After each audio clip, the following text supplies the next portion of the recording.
یک موضوع بسیار جالب است، نام دارد قطاره زندگی عزیزان. و آن را من میخوام پیشکش شما گردانم که زندگی مانند سفر کردن با قطاره است، دارای ایستگاه ها، تغییر مسیرها، حادثه ها و غیره. ما با تولدمان سوار این قطاره می شویم و والدینمان کسانی هستند که چیپته و یا بلیط این سفر را برایمان گرفتند. ما فکر میکنیم که آنها همیشه همراه ما در این قطار سفر خواهند داشت، اما در یک ایستگاه آنها از این قطار پیاده می شوند و ما را در این سفر تنها می گذارند. با گذشت زمان مسافران دیگر وارد قطار می شوند، کسانی با اهمیت مانند دوستان، عشق و زندگی ما، فرزندان ما و دیگران. بسیاری از آنها در طول مسیر این سفر ما را ترک خواهند کرد و جای خالیشان در زندگی ما به جا میماند. بسیاری هم آنچنان به سر و صدا میروند که ما حتی متوجه ترک کردن صندلی و پیاده شدنشان را هم نمیشویم.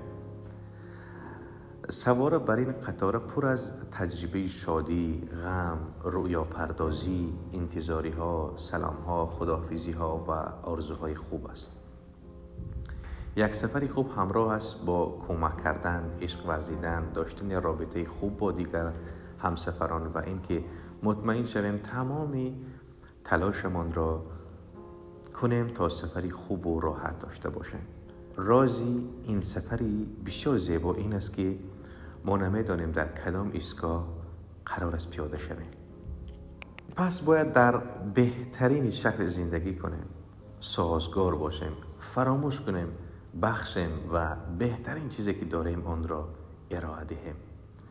تمامی اینها مهم خواهند بود، چرا که هنگام زمان آن برسد که ما مجبور به ترک صندلی خود شویم، میبایست برای آنهایی که سفرشان با قطاره زندگی ادامه دارد خاطراتی زیبای از خود به جا بگذاریم.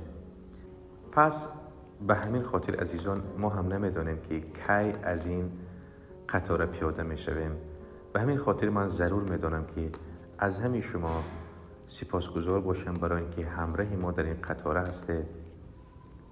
با آنها نیز تشکر که در این قطار زمانی با ما بودند و به خاطر آنکه ما حتما از این قطار پیاده میشویم، به همین شما خوشی، خوشحالی و خوشروزی بود دوام زندگی زیبا را آرزومندم.